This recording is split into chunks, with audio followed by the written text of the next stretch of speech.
Bismillahirrahmanirrahim. Assalamualaikum warahmatullahi wabarakatuh.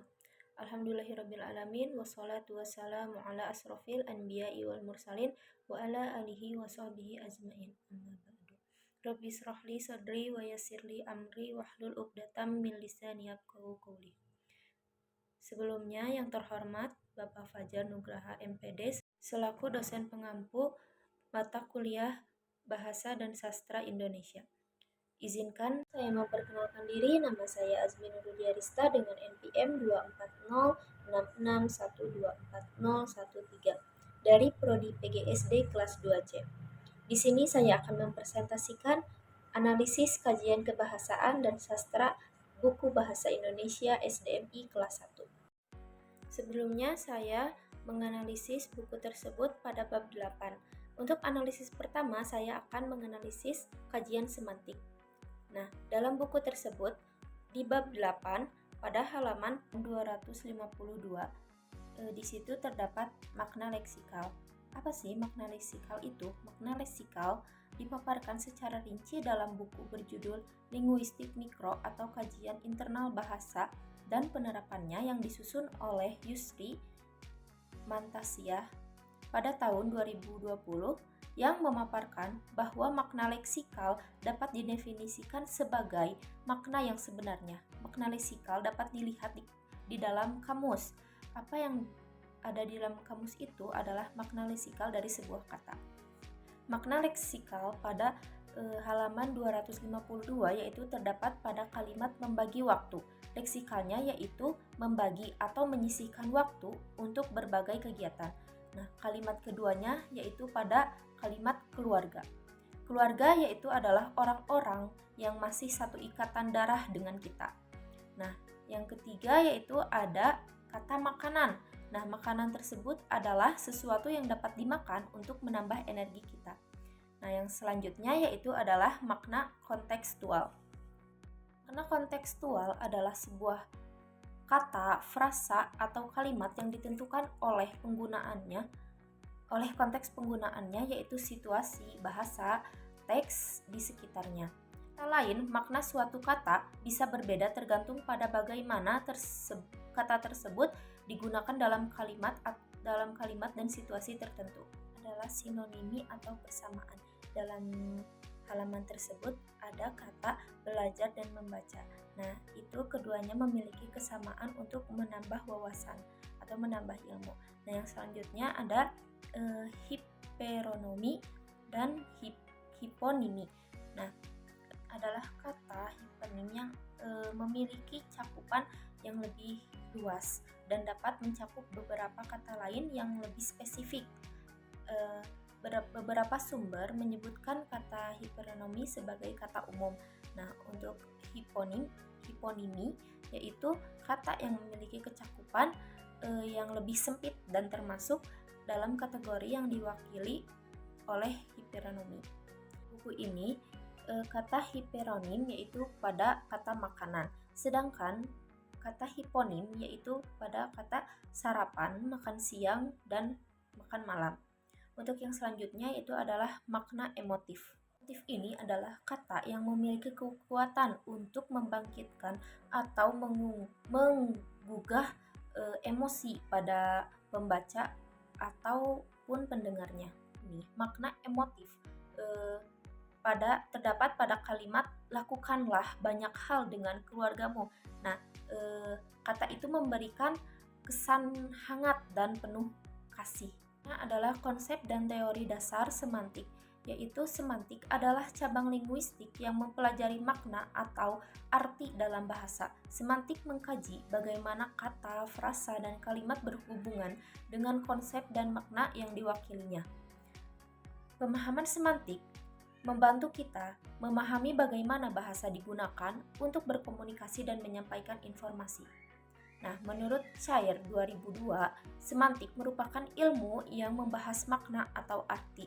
Semantik adalah salah satu tataran analisis bahasa, yaitu terdiri dari fonologi, gramatikal, dan semantik. Selanjutnya itu adalah kajian ilmu pragmatik yang terdapat di bab 8 pada halaman 223, 247, dan 251. Adapun fokus kajiannya yaitu pada kata jika bermain hujan terlalu lama tubuh kita bisa sakit. Nah, pada kalimat tersebut terdapat lokusi, ilokusi, dan perlokusinya. Nah, lokusinya terdapat pada ilokusinya yaitu pernyataan tersebut menyatakan fakta dan juga berdasarkan pengalaman. Nah, untuk ilokusinya teks tersebut bermaksud dan bertujuan untuk agar si pembaca itu berhati-hati saat bermain hujan-hujanan.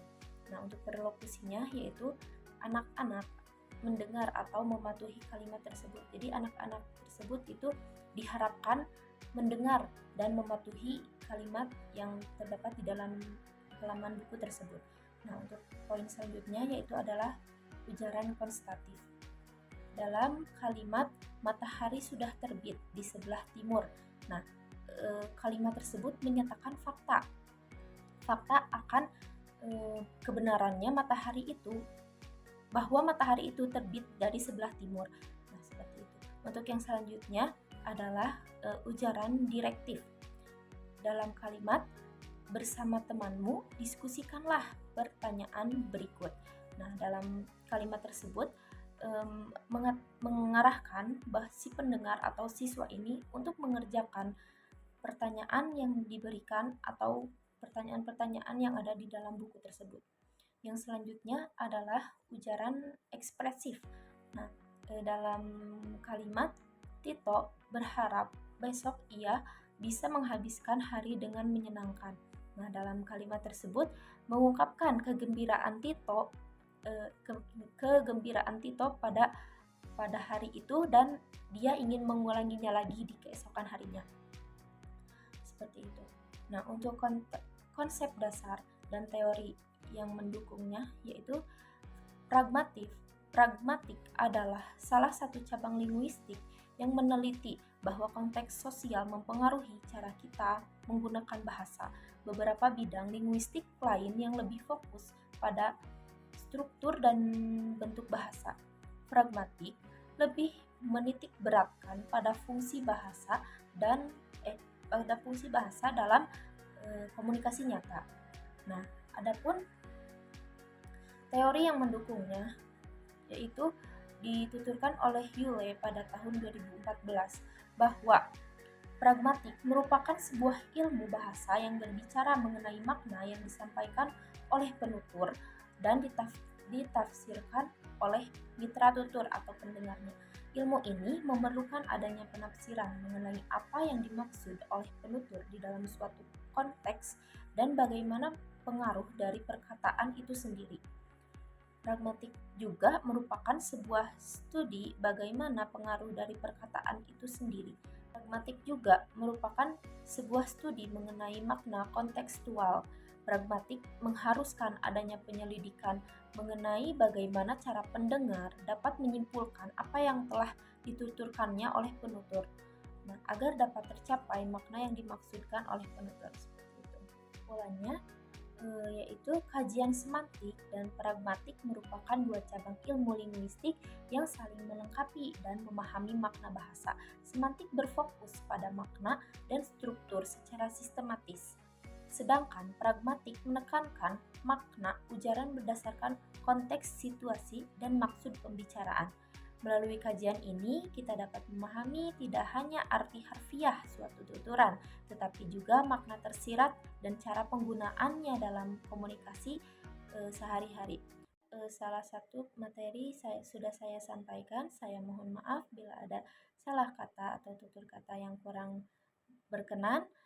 Saya Azmi Nurudiarista, pamit undur diri. Wassalamualaikum warahmatullahi wabarakatuh.